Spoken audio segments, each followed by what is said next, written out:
স্ত্রীকে একদল মাস্তান কিডন্যাপ করছে। ও নিজের টাকা দিয়ে সবকিছু উল্টাপাল্টা ভাড়া করছে, কিডন্যাপ করেছে। অনেক ভাই আপারে কিডন্যাপ করতে গেছে। অনেক ব্যথা লাগতেছে রে। আমার হাজবেন্ড কোথায়? তোমার এ কি অবস্থা? আমি অভিযোগ তোলার ব্যবস্থা করছি, আপনি ওকে ছাড়ার প্রস্তুতি নিন। আর একটু সহ্য করো, আমি তোমাকে এখান থেকে বের করবই। আপনার ভালো ভাই, এক বউ যাইতেছে আরেক বউর কাছে আপনার নামে অভিযোগ তুলে নেওয়ার জন্য।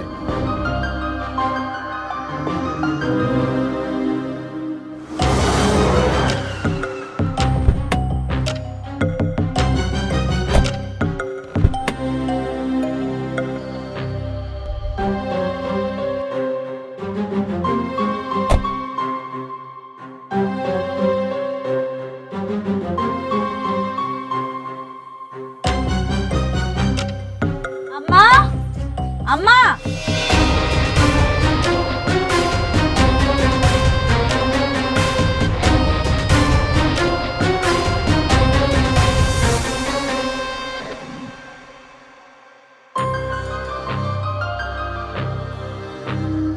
বাহ বাহ বাহ বাহ বাহ, হেব্বি তো। গরিবের ঘরে হাতির পাড়া। বাহ, তা কি মনে করে আপনারা আমার বাড়িতে চলে আসলেন শুনি? আসতে বাধ্য হলাম। কেন করছো তুমি এসব? কি চাও? একজন কিডন্যাপারের লগের থেকে ভালো আর কি করা যায়? আমি যাই না বুঝেই মামলাটা করছি। ওর জন্য উপযুক্ত জায়গা হইলো পুলিশ আর থানা। তুমি কিভাবে ভাবলে অনেক তোমাকে কিডন্যাপ করবে? কে বলেছে তোমাকে এসব? যারা করাইছে তারাই কইছে। আমি আমার সন্তানের নিরাপত্তা চাই।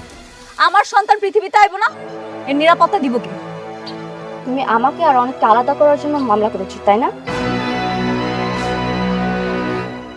নিজে তো হারাইছই, এখন আমাকে আর অনেককে আলাদা করার জন্য মিথ্যা মামলায় ফাঁসাইছো। একদম মুখ সামলা কথা বলবেন। বৃষ্টি, আমি না আপনার মতো জঘন্য বড় লোক না যে রাজনীতির চাল খেলতে গিয়া মানুষের জীবন নষ্ট করে দিব।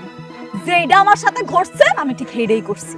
তুমি যদি আজকে অনেকের প্রথম স্ত্রী না হতে না, তোমাকে অনেক কিছুই জবাব দিতাম। শুধুমাত্র তোমাকে বিয়ে করার জন্য আজকে অনেককে জেলে যেতে হলো।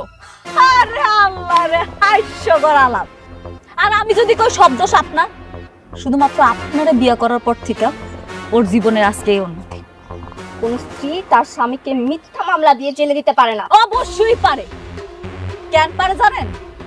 যেই স্বামী তার স্ত্রীর